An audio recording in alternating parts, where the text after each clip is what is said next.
So I watched Diesel Patch's video on Elden Ring where he sounds disappointed. He doesn't really care about the lore or the world and the characters, but rather playing the game to beat it. And it seems like a few people feel this way. Why is that?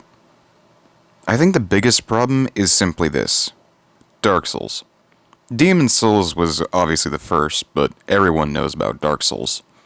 When people talk about how hard another game is, what do they call it? The Dark Souls of blank. When we quote video games, Dark Souls is also pretty common. Don't you dare go hollow. It is only human to commit a sin. I'm simply crestfallen.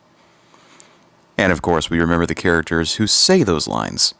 Who could ever forget about Solaire, Lautrec, Petrus, Frampt, and the others? Almost every Souls game afterwards, excluding Bloodborne, has failed to capture that same magic and charm.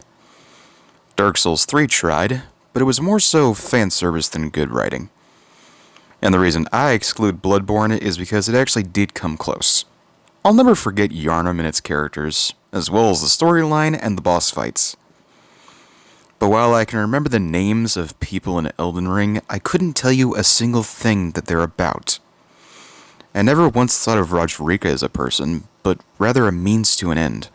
She's the girl who upgrades my jellyfish. Who's Master Yug? The guy who upgrades my sword. Who's Fia? The girl who gave me a hug that one time. Now, who is the crestfallen warrior?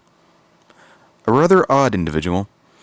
Although he's given up and will likely turn hollow soon, he almost seems happy about it, and even laughs at the fact that you're trying to make progress.